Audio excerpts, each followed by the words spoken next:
बिस्मिल्लाहिर्रहमानिर्रहीम अस्सलाम वालेकुम। यूं तो इमरान खान के खिलाफ तकरीबन 180 मुकदमात कायम किए गए हैं। माजी के अंदर आसफ जरदारी, नवाज शरीफ फैमिली पर जो इमरान खान इल्जामात लगाते रहे कि वो करप्ट हैं, खाइन हैं, कौमी दौलत लूटने वाले हैं, माली और अखलाकी करप्ट हैं, वो तमाम इल्जामात तकरीबन इमरान खान पर जो कायम मुकदमात हैं उन पर बनाए गए ताकि ये साबित किया जा सके आवाम के अंदर कि ये सारे सियासतदान एक जैसे होते हैं। लेकिन 8 फरवरी को अवाम ने इस बयानिए को रद्दी की टोकरी में डाल दिया है कि सारे एक जैसे नहीं होते, बल्कि इमरान खान इन सब से अलहदा है। अब उन पर एक सबसे खतरनाक जो मुकदमा कायम किया गया वो साइफर का मुकदमा है कि उन्होंने मुल्की राज को इफ्शा कर दिया है। ये मुल्की सलामती पे हमला है, मुल्क दुश्मनी है।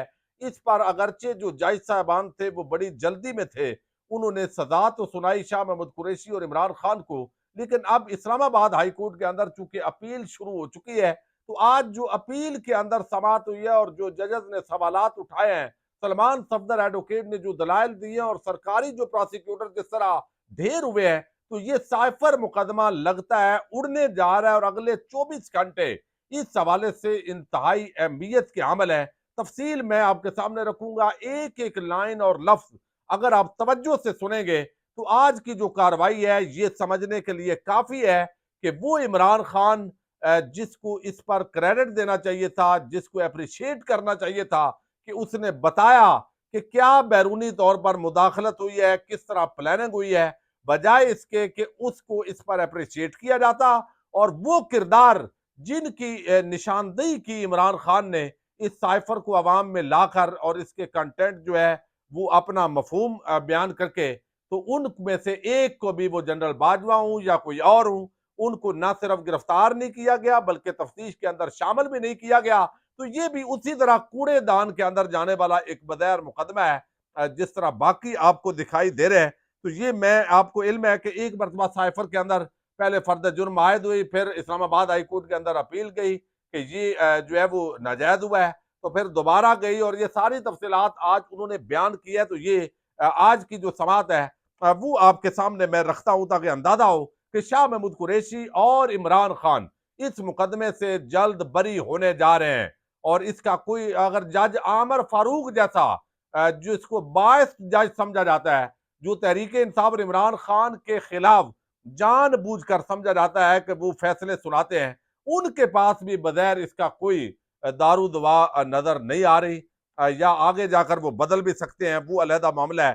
तो आज चीफ जस्टिस आमर फारूक और जस्टिस तारक महमूद जहांगीरी, इन दो जजेस ने समात की। और पहले इससे पहले जो समातें थी वो जस्टिस मियां गुल हसन और अंगजेब, जब उन्होंने बहुत सारे सवालात उठाए थे और जमानत जो है वो मंजूर की थी, तो यकीनी तौर पर वो भी बहुत आम सवालात थे।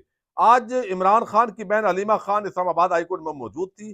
समात शुरू हुई तो FIA प्रोसिक्यूटर हामिद अली शाह ने कहा कि हम एतराजात से मुतल्लक आर्डर का इंतजार कर रहे थे। अदालत ने कहा कि अपील के काबिल समात होने और मेरिट पर फैसला एक साथ करेंगे। आज से अपील के मेरिट पर दलाइल सुनेंगे। बानी पीडिया इमरान खान के वकील सलमान सफदर ने केस में आए तमाम इल्जामात पढ़ कर सुनाए। अब वकील सलमान सफदर ने इल्जाम क्या पढ़े ये जरा आप तवज्जो कीजिएगा। उन्होंने कहा कि इल्जाम है कि साइफर को ट्विस्ट किया और अपने जाती मकासद के लिए इस्तेमाल किया। इल्जाम है कि बानी PTI ने प्रिंसिपल सेक्रेटरी आजम खान को हदायत जारी की। इल्जाम है कि हदायत में मीटिंग मिनट्स को ट्विस्ट करने का कहा गया। इस इल्जाम में आजम खान का एक किरदार बताया गया। इल्जाम लगाया गया कि गैर कानूनी तौर पर साइफर टेलीग्राम अपने पास रखा। यह भी इल्जाम लगाया गया कि साइफर सिक्योरिटी सिस्टम भी कंप्रोमाइज किया गया। साइफर के मतन को पब्लिक करने का भी कहा गया। 28 मार्च को बनीगाला मीटिंग में साजिश तैयार की गई। आजम खान लापता रहे और वापस आकर FIA को बयान रिकॉर्ड कराया। आजम खान ने उसी रोज मजिस्ट्रेट के सामने भी बयान रिकॉर्ड करा दिया। वो गायब रहने के बाद वापस आए तो बगैर जमानत लिए FIA के पास गए और तफ्तीश ज्वाइन की। ये कितनी हैरान कुन बात है कि उस वक्त का प्रिंसिपल सेक्रेटरी उसको अगवा कर ले, महीना अगवा रखें, उसके बाद उसको जमानत भी ना हो और वैसे ही वो चला जाए बेखौफ होके। तो ये पता चलता है कि वो कौन से किरदार है, वो कौन से मकरू और भयानक जो है वो चेहरे हैं जो दरअसल इमरान खान जो है उन पर ये सारा मलबा जो है वो डालने की कोशिश कर रहे थे इस पैराए के अंदर। जस्टिस मियां गुल हसन औरंगजेब ने इस्तफसार किया। यहाँ पे जहांगीरी साहब हैं, लेकिन इसमें गड़बड़ है कि आजम खान ने बानी पीडिया के कहने पर मीटिंग के मिनट तैयार किए। यानी क्या उन्होंने जो है वो उनके कहने पे चीफ जस्टिस आमर फारूक ने कहा कि क्या कोई दस्तावेज पेश किया गया कि आजम खान ने बानी पीटीआई की हदायत पर अमल किया? बैरिस्टर सलमान सफदर ने कहा कि नहीं, ऐसी कोई दस्तावेज नहीं जिसमें ये लिखा हो। फिर जो है वो जो दीगर जो जस्टिस हैं उन्होंने कहा कि इसीलिए लिखा गया कि आजम खान का किरदार बाद में देखा जाएगा। यानी आजम खान का अभी पता नहीं है, उसको गवाह बनाना है, उसको क्या बनाना है। अब आजम खान अगवा और मुकदमा दर्ज होने के अगले रोज मंजरेआम पर आ गए। आजम खान ने अपना बयान कलम बंद कराने के लिए दरखास्त जमा कराई। उसी दिन आजम खान का तफ्तीशी और मजिस्ट्रेट के सामने बयानात कलम बंद हुए। ट्रायल कोर्ट साइफर केस में 8 दिनों में 25 गवाहान के बयान रिकॉर्ड कर लिए और प्रोसिक्यूशन की जानब से सलाह की गई कि इन कैमरा ट्रायल होना चाहिए। पहली बार 23 अक्टूबर को चार्ज फ्रेम हुआ। ये तारीखें बड़ी आम है, ये भी आपके समझने वाली है ताकि आपको सारी वो जो मेमोरी है वो जरा उसके अंदर आ जाए। पहली बार 23 अक्टूबर को चार्ज फ्रेम हुआ, दूसरी दफा 13 दिसंबर को चार्ज फ्रेम हुआ, तीसरी दफा चार्ज बरकरार रहा। कुछ गवाहों के बयानात रिकॉर्ड करने की कार्रवाई कलअदम हुई। 12 जनवरी से 30 जनवरी तक ट्रायल कोर्ट ने ट्रायल मुकम्मल कर लिया। इन 18 दिनों में जज साहब को हमारा कंडक्ट ठीक नहीं लगा। साइफर टेलीग्राम के मतन में रद्दबदल करके अपने मकासद के लिए इस्तेमाल करने का इल्जाम है। गिरफ्तारी के बाद स्पेशल जज और इस्लामाबाद हाईकोर्ट ने जमानत की दरखास्त मुस्तरद की। इस्लामाबाद हाईकोर्ट ने 4 हफ्तों में केस निपटाने की हदायत की। सुप्रीम कोर्ट ने दोनों मुल्जमान की जमानत की दरखास्तें मंजूर की। ट्रायल कोर्ट ने 17 दिनों में 25 गवाहों के बयानात रिकॉर्ड किए। 4 गवाहों पर वकलाए सफाई ने जरा की। बाकी 21 गवाहों पर अदालत के मुकर्रर करदा वकील सफाई ने 2 दिनों में जरा की। क्योंकि जज साहब को जल्दी थी कि इलेक्शन से पहले इमरान खान को इसमें सजा सुनानी है, ताकि जो वोटर है या जो उम्मीदवार है वो ये समझ ले कि Imran Khan is no more, PTI खत्म शुद। वो जो टाउट तितलियां और तितले जो है वो उड़ रहे थे और जो बताते थे कि इमरान खान खत्म शुद, अवाम ने बताया कि तुम्हारे तमाम इलेक्ट्रॉनिक मीडिया के चैनल और तुम्हारे नाम निहाद जो टाउट एंकर और तुम्हारी ये सियासी जमातें सब और उन वो जिनके टाउट हैं वो सब खत्म शुद। इमरान खान और अवाम प्लस प्लस प्लस। ये पैगाम तो 8 फरवरी को जो सानिया 9 मई फिर हुआ, वो सानिया 9 मई बड़ा था या सानिया 9 फरवरी बड़ा था? तो 9 फरवरी तो पूरी कौम के साथ सानिया हुआ। साइफर केस की समात में बैरिस्टर सलमान सफदर ने ये शाह महमूद कुरैशी का पोर्शन बड़ा दिलचस्प है। शाह महमूद कुरैशी की 27 मार्च की जलसे की तकरीर अदालत के सामने पड़ी। जस्टिस मियां गुल हसन औरंगजेब ने रिमार्क्स दिए कि मुझे तो इसका सार पैर ही समझ नहीं आया। बैरिस्टर सलमान सफदर ने कहा कि इसी बयान की बुनियाद पर शाह महमूद कुरैशी को 10 साल कैद की सजा सुनाएगी। यानी जज साहब कहते हैं इसका तो कोई सार पैर ही नहीं है, कोई ऐसी बात ही नहीं है जिस पर जो है वो शाह महमूद कुरैशी को सजा हो सके। बैरिस्टर सलमान सफदर ने बानी पीढ़ी इमरान खान की तकरीर अदालत में पढ़कर सुनाई, जिस पर जस्टिस मियां गुल हसन ने रिमार्क्स दिए कि ये एक सियासी तकरीर थी, इसके अंदर कोई ऐसी बात नहीं नजर आ रही। 1923 की ऑफिशियल सीक्रेट एक्ट के तहत सदा के खिलाफ अपीलों की समाअत के दौरान इस्लामाबाद हाईकोर्ट के जस्टिस आमर फारूक ने रिमार्क्स दिए। उन्होंने कहा कि बदकिस्मती से गोरा जो कानून बना गया 1947 से वही चल रहे हैं। गोरा ये तो नहीं कह गया था कि आप इसमें तब्दीली नहीं कर सकते। कवानीन तो पार्लियामेंट ने बनाने हैं, ना अदालत ने तो नहीं बनाने। एक और अलमिया यह भी है कि जिस कानून को हम छेड़ते हैं उसको खराब कर देते हैं। जस्टिस मियां गुल हसन औरंगजेब ने कहा कि इस साइफर में कम्युनिकेशन क्या है?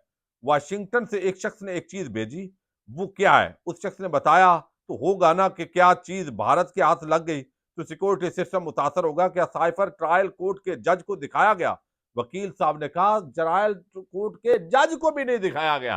आप हैरान होंगे, यानी एक जज जो है उसने भी वो साइफर नहीं देखा और सजा सुना दी है। इतना बड़ा ये ब्लंडर है। बेशक जितना भी वो क्लासिफाइड हो, ये तो नहीं हो सकता कि आप अंधेरे में रख के जज को कहें आप सिर्फ सजा सुनाएं, आपको दिखाना कोई नहीं है, बस इल्जाम ये है हमारी तरफ से।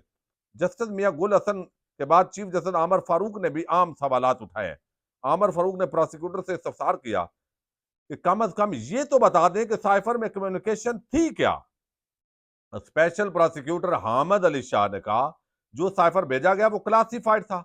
इस्लामाबाद हाईकोर्ट के आमर फारूक ने कहा कि अगर एक शख्स को सजा दी गई है तो ये मालूम तो हो कि दस्तावेज में कम्युनिकेशन क्या थी, पता तो चले कि दस्तावेज में लिखा क्या था जिसे ट्विस्ट किया गया। यानी आपका इल्जाम जो है वो ट्विस्ट किया गया, ये तो तब पता चलेगा जब पता चले कि असल में क्या था। तो वो कहते हैं कि साइफर सामने आया उस इमरान खान और शाह महमूद कुरैशी की अपीलों पर समात जो है वो कल तक, वो कहते हैं नहीं वो सामने तो नहीं आया, सजा सुना दी गई है और ये कल तक ये समात मुलतवी कर दी गई है। बड़ी ही आम सवालात हैं। जब वो रिमार्क्स जज के बड़े आम है कि भाई वो दिखाया भी नहीं, सजा भी हो गई। फिर जो है वो इमरान खान को साइफर केस में मजमूई तौर पर 24 साल कैद की सजाएं सुनाई गई है और उनको 4 दफात के तहत अलग अलग सजा भी सुनाई गई है। इसके अंदर शाह महमूद कुरैशी को भी 10-10 साल कैद और जज अबू अल हसनात जुल्करनैन जो है उन्होंने इमरान खान और शाह महमूद कुरैशी को ये सजा सुनाई थी। और साइफर की मास्टर कापी वजारत खारजा शाह यानी वो आदम खान और वो सारी चीजें जो है वो आई हैं। तो इतने बड़े बलंडर वो साइफर दिखाए बगैर आपने जज ने सजा सुनाई, फिर जल्दी के अंदर ट्रायल हुआ, इलेक्शन से पहले जल्दी थी और जज इस जज के मजीद बलंडर ऑलरेडी इंतजामी कमेटी के अंदर पहुंच चुके हैं। लेकिन ज़ाहिर है जिन्होंने इनको ये शह दी है कि आइन और कानून को रौंद कर भी जो है वो आपने फैसले सुनाने हैं, तो वो इनको बचा तो लेंगे, बहरहाल वो तकड़े हैं। लेकिन ये केस जो है ये उड़ रहा है। और दूसरा भी, वजीर आजम को ये इख्तियार होता है भाई, वो अवाम का नुमाइंदा है, उससे बढ़कर कोई सीक्रेट नहीं होता। वो अवाम का उसका हलफ के अंदर ये चीज शामिल होती है कि अगर आप समझें कि ये बताना अवाम के मफाद में है तो अवाम को बताएं कि कोई गद्दार है या गद्दारी कर रहा है या मुल्क के खिलाफ कोई साजिश कर रहा है, तो वो बताएं। उसके हल्फ के अंदर ये शामिल होता है। बाकियों के हल्फ के अंदर जो है वो पर्दा सीक्रेट रखना ये शामिल होता है। तो ये बहुत सारे उसके अंदर ये केस तो उड़ गया है, इसका कोई जवाब नहीं रहा। बहरहाल इसकी समाअत कल भी होगी और जो अदालत है वो हतमी तौर पर इस्लामाबाद हाईकोर्ट क्या फैसला देती है।